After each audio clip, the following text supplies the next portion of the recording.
Sa game na to may nakasama tayong solid supporter. At ipagtatank niya daw si Zenjiro. Dito kinakabahan si Zenjiro dahil mayroong magpipik kay Boy Kagat. At nilock nga ito ng kalaban. Wala na, finish na. Pero hindi ito natakot at pinik-clearance si Fanny. Ba't ako matatakot? Hindi, wow. Kaya nung nakita niya si Boy Kagat na pakalat-kalat agad niya itong pinarusahan.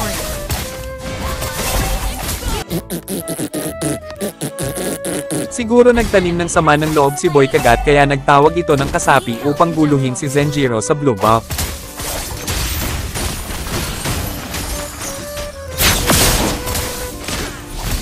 Kaya naman bumalik ito upang bumawi at si Boy Baraha ang naging alay ng mga kalaban kay Zenjiro. Ang galing! Ang galing!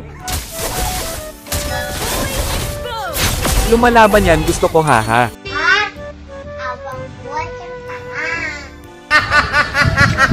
I will fight alongside you, brother.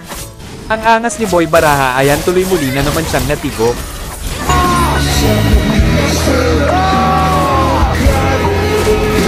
A few moments later. Matyagang naghihintay sa damuhan at nung nahuli ni Aling Bex Ana si Boy Kagat at ang tropa nito agad silang inatake ni Zenjiro. Dito walang takot nagpupush si Layla de Lima kaya naman agad niya itong pinarusahan. Dahil lamang na ang mga kalaban kaya naman gumawa ng paraan si Zenjiro para maagaw ang basbas ni Lordy.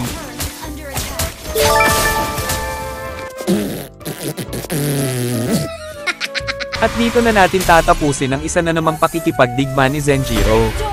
Shoutout sa mga nagse-share ng mga videos natin. Shoutout sa'yo Kyrie Rayos del Sol. Shoutout sa'yo Jessie Agua Flores. Shoutout sa'yo Alina May Canyo. Shoutout sa'yo Nathaniel Quesado. Shoutout sa'yo Nikki Bonyadera. Shoutout sa'yo Mario Osila Aguilon. Shoutout sa'yo Samuel DJ. Shoutout sa'yo Jade White Molenjing.